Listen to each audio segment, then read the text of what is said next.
د قبایلی ځوانانو د جرګې غړو د جمعې په سحر د پارلمان مخې ته د انساني لاسونو د زنځیر جوړولو په شکل کې احتجاج کولو، خو هغوی ته د دې احتجاج اجازت ورنکړې شو. د اسلام آباد پولیسو د بېلابېلو قبایلي سیمو نه راغلي ځوانان ونیول او له دغه ځایه یې په ګاډو کې بوتلل.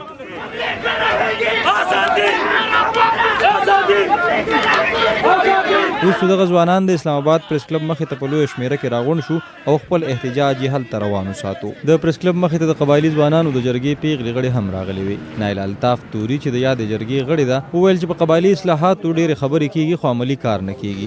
فاټا ریفارمز باندې ډېرې خبرې اترې کېږي چې دا روان دي خو هیڅ کار په نه دی شوی که نه، او دوی آی ګیس هیڅ داسې څه انټینشنز نشته چې دا به دوی کوي هم. نو موږ ورته څه ډیمانډ کوو چې 2018 الیکشن نه مخکې دوی د فاټا ریفارمز باندې پریکټیکل لږ څه پریکټیکل کار وکړي. اوس کم از کم اټلیسټ دغه ورځ بس اناف از اناف. کوم اف سی آر و هغه انګریزو جوړ کړی، اوس انګریز نشته، نو د لوی ویلې اوسه پورې هلته کې چلېږي.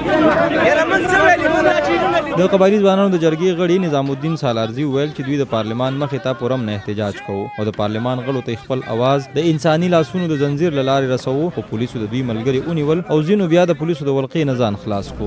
د اسمبلی سیشن په 10:30 بجو مونږ احتجاج په 10 بجې د دې نه شروع کوو چې مونږ ورته هلته حاضر یو چې دا پارلمنټرین څومره راځي چې هغه مو وویني او هغه مونږ سره هلته د یکجهتۍ اظهار وکړي. خو چونکې مونږ د پولیسو د 10:30 بجو سره چې اسمبلی سټارټېدله هغې سره یې راوچت کړلو او ګاډو ته یې ور واچولو، دا ټول یوت یې راوچت کړلو، نه پارلمنټرینز ته پرېښودلو نه احتجاج ته پرېښودلو او نه راله څوک دا حق راکوي. نو موږ د فاټا والا خو اسې هم ځپېدلي وو، اسې هم بې کوره یو، اسې مو هال ټکول خوړلي. په دې باندې خو موږ نه یېرېږو نه شاته کېږو نه دا مقصد پرېږدو.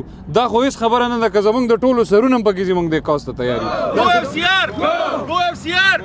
د اسلام آباد پریس کلب مخې ته شوي د احتجاج کې له خیبر ایجنسۍ د قومي اسمبلۍ غړي شاجي ګل افریدي هم ګډون وکړو. نوموړي وویل چې قبایلي سیمو ته د پاکستان قانون غځول تکمیل پاکستان یا د پاکستان پوره کېدل دي او دوی به دا هلې ځلې تر هغې روانې ساتي تر څو چې دا قانون نه وي غځول شوی، ځکه چې د دې سره د ملک او سیمې امن تړل شوی.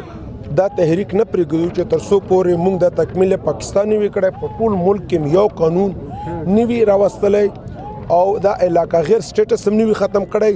زموږ د دغه نظام نه زموږ ملک ته تکلیف دی، زموږ پښتنو ته تکلیف دی، زموږ د افغانستان پښتنو ته تکلیف دی. موږ به د دغه حالاتو نه ځان وباسو. موږ به انشاءالله صرف قبایلو نه افغانستان پښتنو هم د امن ورکوو. د ذکر دا چې د قبایلي ځوانانو دې جرګې وړاندې هم یو شمېر مظاهرې او دستخطي مهم چلولی وو چې پکې دا غوښتنه شوې وه چې قبایلي سیمې دې په خیبر پښتونخوا کې ګډې کړې شي او د 2013 میلادي کال په ټولټاکنو کې دې قبایلي سیمو ته په خیبر پښتونخوا کې څوکۍ ورکړې شي.